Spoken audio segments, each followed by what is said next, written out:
We're going to be in the book of James this morning, and maybe along the way I'll have a few more words for our graduates as well as we pick up where we left off in the book of James. Well, first things first, whenever you have a lot of speeches on days like today, there's lots of platitudes and well-wishing and people giving you all kinds of advice, and we just have one more for you. We're going to use a picture from our very own daredevil, Wesley Salimas, right now to give you that message.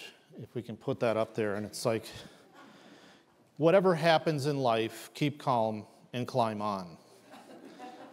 I'm not sure if Denise or Jim were calm when they saw this picture, but it makes for a good image for our graduates this morning. Well, when I think of daredevils and climbing on, I think of the story of a stuntman from a long time ago. He was a rope dancer, a tightrope walker by the name of Charles Blondin. Now, Mr. Blondin owed his celebrity and fortune to his idea to cross Niagara Falls on a rope that's nearly 2,000 feet long, 3 inches thick, and suspended some 190 feet above the crashing waterfalls and gorge. It's near a location that we know of today as the Rainbow Bridge. How many of you have been to Niagara Falls and seen the Rainbow Bridge? Quite a few of you, right? Now, in case you don't know, the gorge there is notorious for gusts of strong wind, but especially for all the water spray and mist that's well up into the air. Well, with 25,000 people looking on in fascination in June 1859, now that's 160 years ago, no safety net, and walking out about a third of the way of the tightrope, Mr. Blondin sat down. He lowered a wire to the boat, which is still called to this day the Maid of the Mist, down below them, had them attach a bottle of wine, which he hauled up and he drank from. Then he got up. Now, that's the hard part. I don't know how you get back up after you've sat down on a tightrope. He traversed the rest of the way. He turned around, brought out an old camera. You guys know what I'm talking about, on the tripod with a box, and you put the little hood over the top of your head, and he took a picture of the crowd from the other side on the tightrope. Then he proceeded to cross back over to where he started and eventually ran the last 60 feet because, as you know, even though they try to pull the lines taut, across 2,000 feet, it bows down. So getting to the last part, you have to run to get up to the final part. The entire walk took about 23 minutes. Now, Mr. Blondin would go on to do this stunt nearly 300 times thereafter, but often with different theatrical variations. I'm going to show you a few of them up on the screen. Sometimes without a pole, sometimes blindfolded, or wearing a sack over his head, mind you, pushing a wheelbarrow, which he did very often, or walking on stilts. And one of my favorites, look in the lower left-hand corner of the picture, sitting down midway while he cooked and ate an omelet. And then, of course, standing on a chair with only one of its legs balanced on the rope. But for his most famous variation, he would get out in front of the crowds and he would rile them up, shouting, "Do you believe that I can walk across this tightrope to the other side?" And people would raise their hands up to thunderous applause. Then he would say, "Who has faith that I can cross the falls here blindfolded or with a sack over my head or with a wheelbarrow?" Again, with great encouragement and enthusiasm. Then he would say, "Do you believe I can cross the falls with a man on my back?" And hands would be raised, cheers and whistles, and then he'd say, who wants to climb on?" To which followed a lot of lowering hands and eerie silence. And then invariably, in the middle of the crowd, a man by the name of Harry Calcourt, who, as it turns out, was his manager, would raise his hand up, step out from the crowd, and climb on to Blondin's back. And he'd cross Niagara Falls. They'd do it together on a tightrope. The picture that I have there on the far left is an engraving. It's a drawing of, it's pretty accurate. But the other two are actual photos of them doing this. And as I said, Blondin asked the crowd if they believed in him. Now, if you will, it illustrates the difference between two kinds of faith. Mental agreement on the one hand, and operational faith on the other. Between the faith of the crowd and the faith of the person willing to trust his very life to cross that gorge. One type of faith is quaint, it's hypothetical, it's pretty safe. The other is risky and potentially very costly. Now, what I want you guys to know, graduates included, it's easy to stand on the banks and agree in your mind that it is possible for someone to do something like that. It is easy to shout along with the crowds and everybody else, and it's easy to raise your hand when a daredevil that you've seen do this before 300 times asks you if you have faith in him. Easy to do. But Harry Colcord had a different kind of faith, didn't he? Harry's faith wasn't quaint or hypothetical. He took action on it. He held nothing back. He was truly reliant on the one person who could take him on a journey across a perilous gorge and keep him safe from death below. Now, if everybody here has been following along, I'm no longer just talking about Niagara Falls, am I? Now, you guys know that, right? Graduates, as you go out into the world, are you a crowd person? Or are you willing to really trust your life to the one person who can save you? Are you ready to make your faith your own? Who wants to climb on? That's what I think our faith lesson is all about here in James chapter 2. Now, before I read the text, I need to say a few things about it. Let me preface it this way. Some biblical texts that we read are heartwarming. They lift us up when we're struggling. But not all of them, right? While all texts are challenging and they demand application, some can actually be quite upsetting. And they trouble us. They cause us to re-examine ourselves, to take stock. And they upset the common conventions. And they provoke deeper engagement, even more questions. Maybe even initially when you hear it, it might be frustrating. It takes work to integrate what it says with the rest of the Bible. That's what our text is like today. And I want to ask everybody here, are you willing to go there, even when, especially when it is difficult? Because sometimes faith requires our all. Let's go to the text in James 2. Now, I've chosen the New Living Translation for our reading this morning because the text is difficult enough when the translation is difficult, so I want to make sure that I have one that makes sense to you. James 2, starting in verse 14. What good is it, dear brothers and sisters, if you say you have faith but don't show it by your actions? Can that kind of faith save anyone? Suppose you see a brother or sister who has no food or clothing, and you say, goodbye, have a good day, stay warm, eat well. But then you don't give that person any food or any clothing? What good does that do? So you see, faith by itself isn't enough. Unless it produces good deeds, it is dead and useless. Now, someone may argue, well, some people have faith, others have good deeds. But I say, how can you show me your faith if you don't have good deeds? I will show you my faith by my good deeds. No, you say you have faith, for you believe that there is one God. Good for you. Even the demons believe this. And they tremble in terror. How foolish. Can't you see that faith without good deeds is useless? Well, then our author gives us two illustrations from the Old Testament. And I want to quiz our graduates here as to where these illustrations are from, okay? And if you don't get these right, I don't know about later today, so just kidding.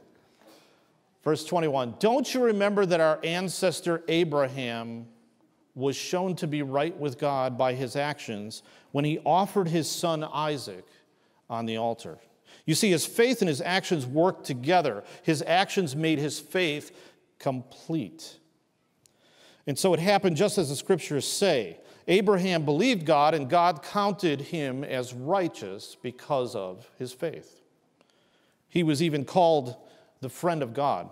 So you see, we are shown to be right with God by what we do, not merely by faith alone. Second illustration, Rahab. Rahab the prostitute is another example. She was shown to be right with God by her actions when she hid those messengers or spies and sent them safely away along a different road. Just as the body is dead without its life breath, so also faith is dead without good works.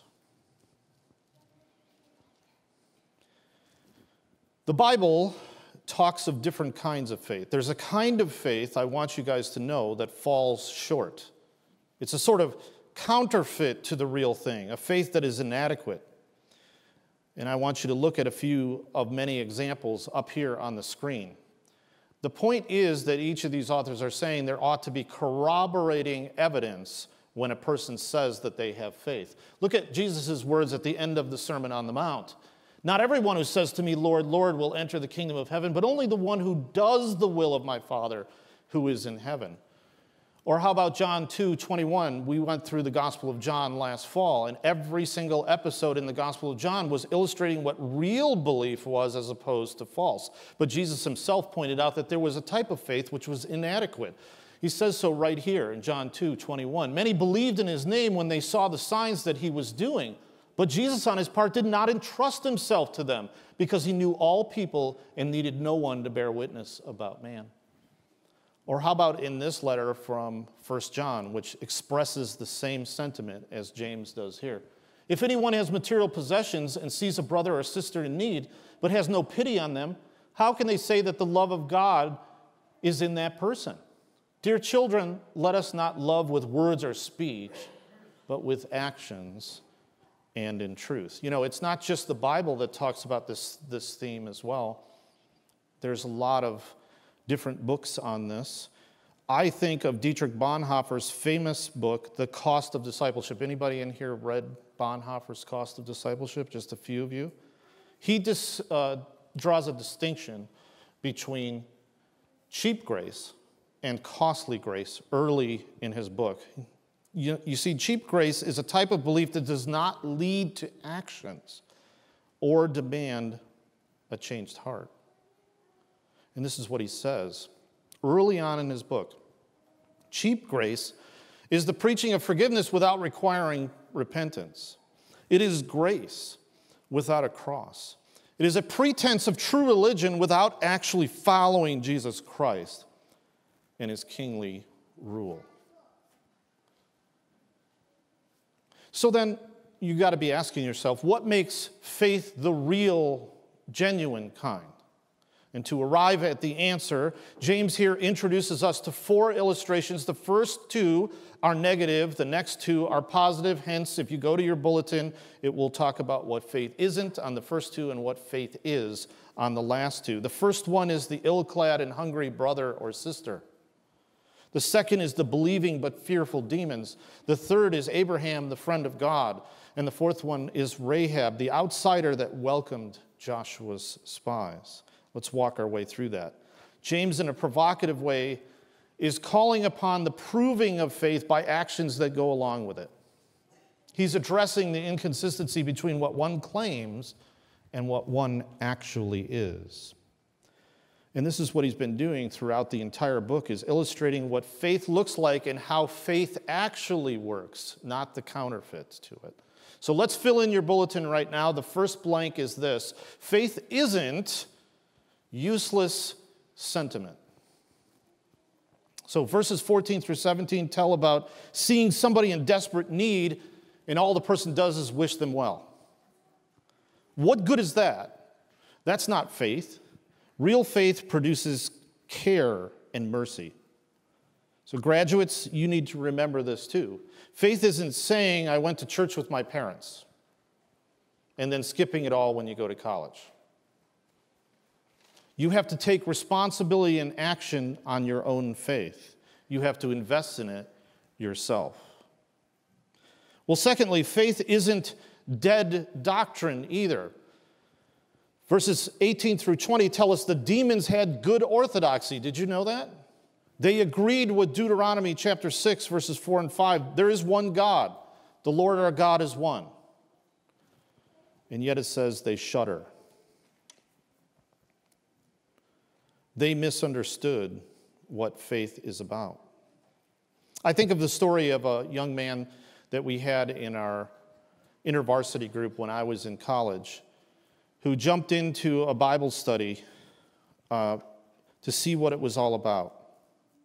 And very quickly on, he decided that he would pray a prayer. And we were excited for Jack to be able to do this. But an interesting thing is, shortly afterwards, nothing in his life changed. None of his attitudes, behaviors, or anything else. He stopped coming to the Bible study altogether. So at one point, we confronted our friend Jack and asked him what was going on. And what we found out is that he didn't want to change any part of his life. He didn't want a relationship with God at the end.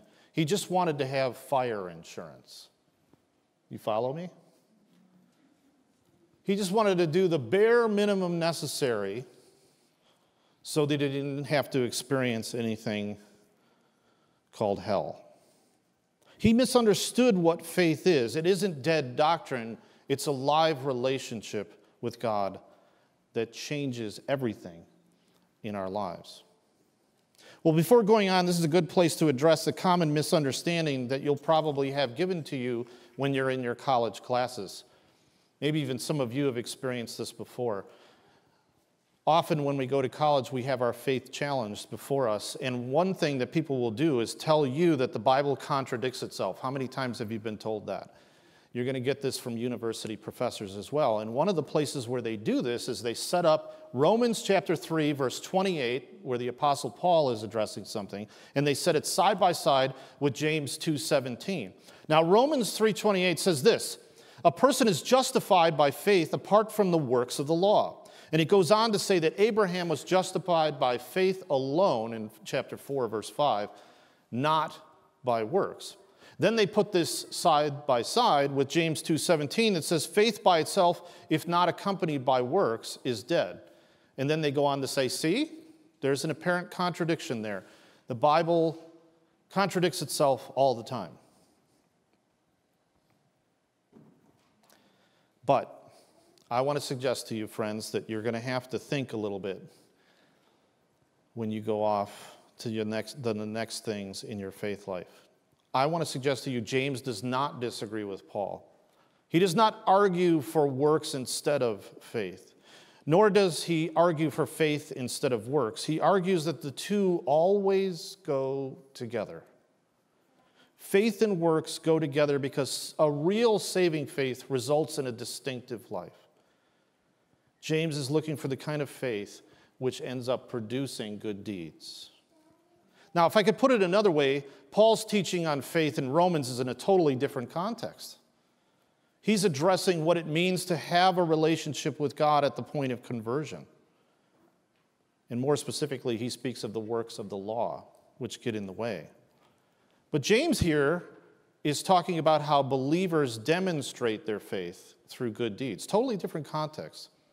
My seminary professor, Doug Moo, put it this way. Paul denies that good deeds can do anything to save you before conversion. But James, in agreement with Paul, pleads for the necessity of good deeds after conversion, what we would call a working faith as opposed to a dead one. I want you to know that Paul, we'll have a slide up here, emphasized good deeds also. But genuine faith precedes all. The verses that we have up here, most of you know by heart Ephesians chapter 2. The Apostle Paul spoke heavily of good deeds. He didn't speak just of faith, but he said that faith precedes all. Let's continue with our outline. If this is difficult for you, it was intended to be by the author, James. And if you still have questions about this, and you need to wrestle with it, I think James wanted you to. But we invite you to ask your questions, to come and talk to me afterwards, and I'll be sending you some more resources on this. Let's continue with the third point. Faith is, though, we've talked about what faith isn't. Faith is shown by giving our all, trusting and giving everything to him just as Abraham did. What was the work of Abraham? He held nothing back from God, even his son. And looking more closely, James teaches us more about the relationship between faith and good deeds. Faith produces good deeds. Faith is proven by good deeds, and faith precedes good deeds. And lastly, on your outline, faith is grown by costly compassion. What was the work of Rahab that he's referring to here? She reached out and took into her own care those who were needy and helpless, regardless of the cost to herself personally. What's interesting here is that both examples that are positive, Abraham and Rahab, highlight that there's an element of risk and an element of cost involved in our faith, just as there was for good old Harry Colcord, right? Who wants to climb on? Oh, and what do we mean by compassion? A costly compassion. If we've been following along as Pastor Jim has been preaching through the book of James and then Pastor Larry, this is what we would have picked up on so far. In the beginning of the letter, he warned the rich of their pride and to take heed of those in humble circumstances. Later on in the same chapter, he explained that pure and faultless religion is to look after the orphan and the widows. And as Pastor Larry led us into last week, at the beginning of chapter 2, we should not show favoritism or dishonor the poor when we come in to worship. And then there's the example that he gives from today's text, which is a person ill-clothed and poor. What I want us to see here is that James is demonstrating that genuine faith shows mercy. So what can we glean from all of these examples of Abraham and Rahab and all the others is that a life of faith must be more than a private mental transaction. Instead, it is a life of active obedience which seeks to hold nothing back from God and nothing back from the compassionate care of others. I love the way scholar N.T. Wright says it. The kind of faith that matters is a faith that works through love. Faith works. To our graduates, James is saying this to you. Make sure your faith is the real thing. Translating belief into action, even if costly or risky, because it will be. Or else maybe your faith is not yet real. True faith requires growth in caring compassion. And a faith with no evidence is useless and demonic. That's a great message for today. And now for all of us as we come to the Lord's table, remember that an active faith is holding nothing back from God, just like Abraham. And think of it this way. Why should we do that? Because he held nothing back for you when he went to the cross. That's exactly what we remember and celebrate with communion. Trust in his provision and forgiveness for you as you go forward, as well as his provision for you to live out and act out your faith, whatever you choose to do next. No one else can deliver you from the deathly gorge, and we can say together, I want to climb on.